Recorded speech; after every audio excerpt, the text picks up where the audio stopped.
Hello, ഇന്നത്തെ recipe എന്ന് പറയുന്നത് ചിക്കൻ മപ്പാസ് ആണ്. ചിക്കൻ മപ്പാസ് എന്ന് പറയുന്നത് നല്ല ടേസ്റ്റി ആയിട്ടുള്ള ഒരു കറിയാണ്. ഇത് അധികം സ്പൈസി ഒന്നല്ല, എന്നാലോ നല്ല ടേസ്റ്റിയാണ്. ഈ ചപ്പാത്തി പൊറോട്ടോ അതിനേക്കാളെല്ലാം ഇത് കുറച്ചും കൂടി നല്ല കോമ്പിനേഷൻ എന്ന് പറഞ്ഞാൽ അരി ഉപയോഗിച്ച് ഉണ്ടാക്കുന്ന എല്ലാ സാധനത്തിനും ഈ ഒരു മപ്പാസ് നല്ല കോമ്പിനേഷനാണ്. അപ്പോൾ ഈ ചിക്കൻ മപ്പാസ് എങ്ങനെയാണ് റെഡിയാക്കുക എന്നുള്ളത് നമുക്ക് വീഡിയോ കാണാം. നല്ല ടേസ്റ്റിയാണ്, എല്ലാവരും ഒന്ന് ട്രൈ ചെയ്ത് നോക്കുക. അപ്പോൾ വീഡിയോയിലേക്ക് പോകുന്നതിന് മുന്നേ എൻ്റെ ചാനൽ സബ്സ്ക്രൈബ് ചെയ്യാത്തവർ സബ്സ്ക്രൈബ് ചെയ്തതിന് ശേഷം അടുത്തുള്ള ബെൽ ബട്ടൺ ക്ലിക്ക് ചെയ്ത് ഓൾ എന്നുള്ള ഓപ്ഷൻ കൂടിയും ക്ലിക്ക് ചെയ്യുക. അപ്പോൾ ആദ്യം തന്നെ നമുക്ക് ആവശ്യത്തിനുള്ള ചിക്കൻ എടുത്ത് വെക്കാം. അതിലേക്ക് 1/2 ടീസ്പൂൺ മഞ്ഞൾപ്പൊടി ഇട്ട് കൊടുക്കാം. അതുപോലെ തന്നെ 1/2 ടീസ്പൂണോളം കുരുമുളക് പൊടിയും ഇട്ട് കൊടുക്കാം. അതിനുശേഷം ഇതിലേക്ക് ആവശ്യത്തിനുള്ള ഉപ്പ് കൂടി ആഡ് ചെയ്തതിന് ശേഷം നമുക്ക് നല്ലവണ്ണം കൈകൊണ്ട് തന്നെ ഇതിനെ മിക്സ് ചെയ്ത് മാരിനേറ്റ് ചെയ്ത് മാറ്റി വെക്കണം. അറ്റ്ലീസ്റ്റ് ഒരു അരമണിക്കൂറെങ്കിലും മാരിനേറ്റ് ചെയ്ത് മാറ്റി വെക്കണം. അതിൽ കൂടുതൽ നിങ്ങൾക്ക് വെക്കാൻ പറ്റുമെങ്കിൽ അത്രയും വെച്ചാൽ അത്രയും നല്ലത്. ഈ മസാലയെല്ലാം ചിക്കനിലേക്ക് നല്ലവണ്ണം പിടിക്കണം.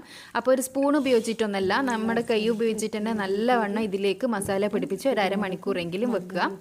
അപ്പോൾ ഇതാ ഞാനിത് നല്ലോണം മിക്സ് ചെയ്ത് മാറ്റി വെക്കുകയാണ്.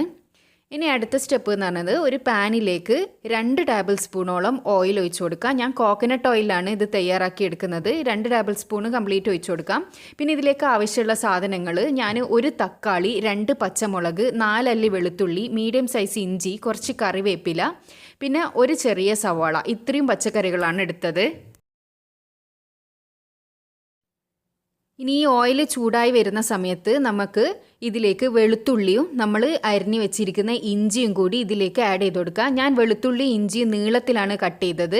ഇത് ചതക്കൊന്നും ചെയ്യേണ്ട, ഇങ്ങനെ തന്നെ അങ്ങോട്ട് ഇട്ടാൽ മതി. ഇനി ഇതിൻ്റെ പച്ചമണം മാറുന്നത് വരെ നമുക്കിതൊന്ന് വഴറ്റി കൊടുക്കാം.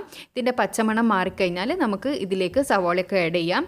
അപ്പോൾ ഇതിൻ്റെ പച്ചമണമൊക്കെ ഇവിടെ മാറിയിട്ടുണ്ട്. ഇനി ഞാൻ ഒരു സവാള പിന്നെ കുറച്ച് കറിവേപ്പില കൂടി ഇതിലേക്ക് ആഡ് ചെയ്ത് കൊടുത്തിട്ടുണ്ട്. പിന്നെ നമ്മുടെ പച്ചമുളക് നിങ്ങളെ എരിവിനനുസരിച്ച് ഇട്ട് കൊടുക്കുക. ഞാൻ 2 പച്ചമുളക് മാത്രമേ ഇവിടെ എടുത്തിട്ടുള്ളൂ. ഈ ഒരു കറി എന്ന് പറയുന്നത് അധികം സ്പൈസി അല്ല, അതുകൊണ്ട് തന്നെ അതിനനുസരിച്ചിട്ട് പച്ചമുളക് എടുക്കുക. പിന്നെ നമ്മൾ ഇതിലേക്ക് കുരുമുളക് പൊടി കൂടി ആഡ് ചെയ്യുന്നുണ്ട്.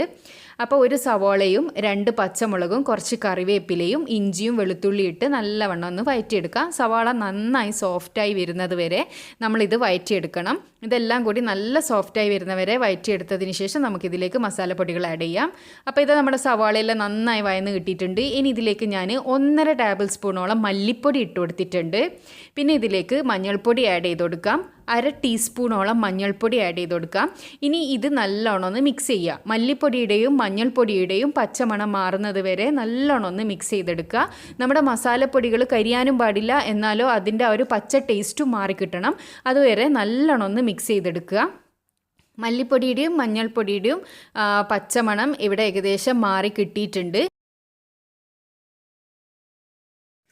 ഇനി ഞാൻ ഇതിലേക്ക് ആഡ് ചെയ്യുന്നത് നമ്മുടെ പൊട്ടാറ്റോ ആണ്. ഞാനൊരു 2 ചെറിയ പൊട്ടാറ്റോ കട്ട് ചെയ്തെടുത്തതാണിത്. പിന്നെ ഒരു തക്കാളി, മീഡിയം സൈസുള്ള ഒരു തക്കാളിയും കൂടി ആഡ് ചെയ്ത് കൊടുത്തിട്ടുണ്ട്. ഇനി ഇതെല്ലാം കൂടി നല്ലവണ്ണം ഒന്ന് മിക്സ് ചെയ്തെടുക്കുക. നല്ലവണ്ണം മിക്സ് ചെയ്തെടുത്തതിന് ശേഷം നമ്മുടെ ഈ തക്കാളി നല്ലോണം മാഷായി കിട്ടണം.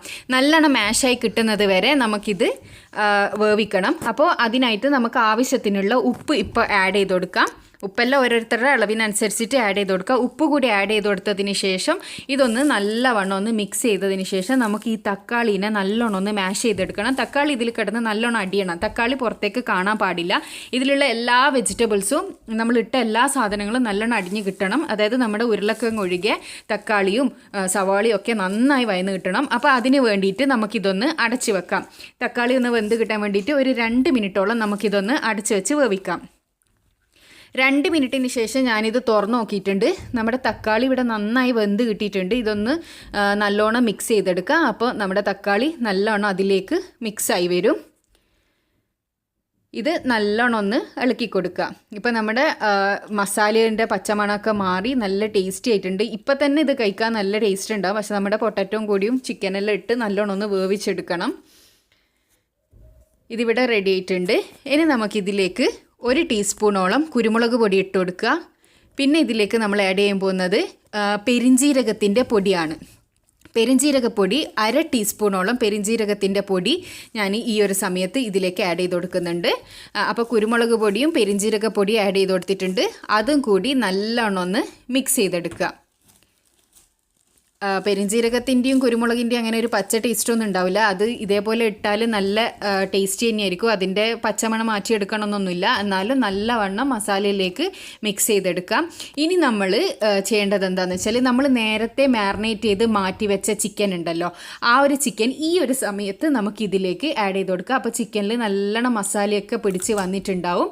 ഇനി ഈ ഒരു ചിക്കനും കൂടി നമുക്കിതിലേക്ക് ആഡ് ചെയ്ത് കൊടുക്കാം.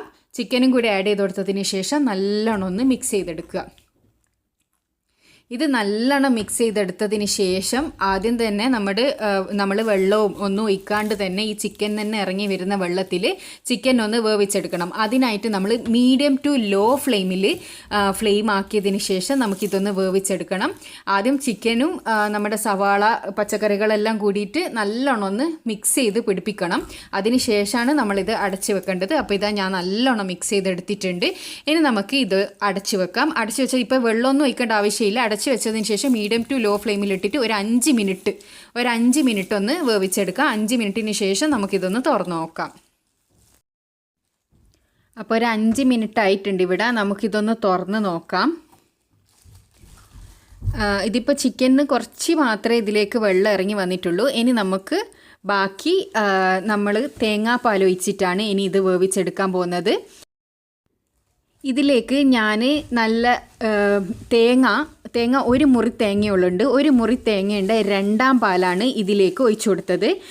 2 പാൽ 1.5 കപ്പ് 2 പാല് ഞാനിപ്പോൾ ഇതിലേക്ക് ഒഴിച്ചു കൊടുത്തിട്ടുണ്ട്. അപ്പോൾ ഇത് നല്ലവണ്ണം ഒന്ന് മിക്സ് ചെയ്തെടുക്കാം. ഞാൻ ഒരു മുറി തേങ്ങയാണ് എടുത്തത്. ഒരു മുറി തേങ്ങയുടെ 2 പാല് 1.5 കപ്പോളം ഞാനിപ്പോൾ ഇതിലേക്ക് ഒഴിച്ചു കൊടുത്ത് മിക്സ് ചെയ്തെടുത്തിട്ടുണ്ട്. ഇനി ഇത് വീണ്ടും അടച്ചു വെച്ചതിന് ശേഷം ഒരു 10 മിനിറ്റ് നമുക്കൊന്ന് വേവിച്ചെടുക്കാം. 10 മിനിറ്റ് ആയിട്ടുണ്ട്. 10 മിനിറ്റിന് ശേഷം ഞാൻ ഇതിപ്പോൾ ഇവിടെ തുറന്ന് നോക്കിയിട്ടുണ്ട്. നമ്മുടെ ചിക്കൻ ഈ ഒരു സമയത്ത് വെന്ത് കിട്ടിയിട്ടുണ്ടാവും. നല്ലോണം വെന്തിട്ടുണ്ട്. ഈ സമയത്ത് തന്നെ നമുക്ക് ഈ ചൂടുള്ള ഈ ഒരു കറിയിലേക്ക് നമ്മുടെ 1 പാല് കൂടി ആഡ് ചെയ്യാം. 1 പാല് 3/4 ഗ്ലാസ്സാണ് ഞാൻ ഒഴിച്ചത്. 2 പാല് 1.5 ഗ്ലാസ്സും 1 പാല് 3/4 ഗ്ലാസ്സുമാണ് ഒഴിച്ചത്. 1 പാൽ ഒഴിച്ചതിന് ശേഷം പിന്നെ ഇതിട്ട് തിളപ്പിക്കാൻ പാടില്ല. ജസ്റ്റ് ഒന്ന് ചൂടാക്കാനേ പാടുള്ളൂ. ഇത് ജസ്റ്റ് ഇതാ ഇവിടെ ഇപ്പോൾ ചൂടായിട്ടുണ്ട്. നല്ല ചൂടിൽ തന്നെയാണ് ഞാൻ ഒഴിച്ചതും. അപ്പോൾ ഇത് ജസ്റ്റ് ഒന്ന് ചൂടായാൽ നമുക്കിത് അടുപ്പിൽ നിന്ന് മാറ്റാം. ഇനി നമ്മൾ മപ്പാസ് റെഡി ആയിട്ടുണ്ട്. അത് മാറ്റി വെച്ചിട്ടുണ്ട്. ഇനി ഒരു പാനിലേക്ക് 1 ടേബിൾ സ്പൂണോളം കോക്കനട്ട് ഓയിൽ ഒഴിച്ചു കൊടുക്കാം.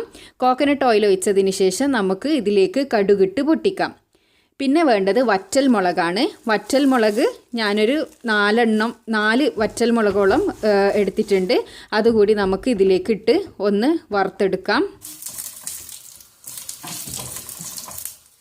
ഇനി ഇതിലേക്ക് കുറച്ച് കറിവേപ്പില കൂടിയിട്ട് പൊട്ടിച്ചതിന് ശേഷം നമുക്കിത് നമ്മുടെ കറിയിലേക്ക് ആഡ് ചെയ്ത് കൊടുക്കാം.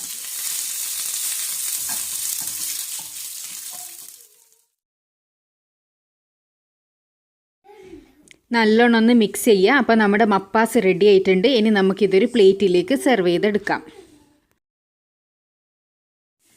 അപ്പോൾ ഞാനിതാ നമ്മുടെ മപ്പാസ് ഒരു പ്ലേറ്റിലേക്ക് സെർവ് ചെയ്തെടുത്തിട്ടുണ്ട്.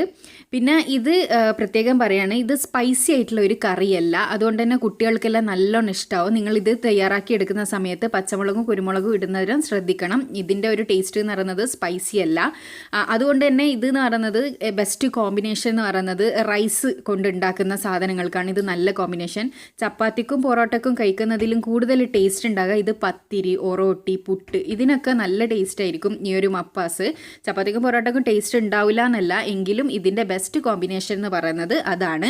അപ്പോൾ എല്ലാവരും ഇതൊന്ന് ട്രൈ ചെയ്ത് നോക്കണം. ഇതിന് ഒരുപാട് ഭയങ്കര വലിയ പണിയൊന്നുമില്ല. എല്ലാവർക്കും ഇഷ്ടമാവും. പിന്നെ നമുക്ക് പാർട്ടികളിലെല്ലാം സെർവ് ചെയ്യാനും നല്ലൊരു ഐറ്റമാണിത്. അപ്പോൾ ചിക്കൻ കറി വെക്കുന്ന സ്ഥാനത്ത് നമുക്ക് ഇതേപോലെ മപ്പാസ് ഉണ്ടാക്കിയെടുക്കുന്നതാണ് നല്ലത്. അപ്പോൾ എല്ലാവരും ട്രൈ ചെയ്തതിന് ശേഷം എന്തായാലും അഭിപ്രായം അറിയിക്കുക. പിന്നെ എന്നും പറയുന്നത് പോലെ എൻ്റെ ചാനൽ സബ്സ്ക്രൈബ് ചെയ്യാത്തവരൊന്ന് സബ്സ്ക്രൈബ് ചെയ്തതിന് ശേഷം അടുത്തുള്ള ബെൽ ബട്ടൺ ക്ലിക്ക് ചെയ്ത് ഓൾ എന്നുള്ള ഓപ്ഷൻ കൂടി ക്ലിക്ക് ചെയ്യുക. എങ്കിൽ മാത്രമേ ഞാനിടുന്ന വീഡിയോസ് നിങ്ങൾക്ക് നോട്ടിഫിക്കേഷനായിട്ട് ലഭിക്കൂ. അപ്പോൾ പുതിയൊരു റെസിപ്പി ആയിട്ട് വീണ്ടും കാണാം. Thanks for watching.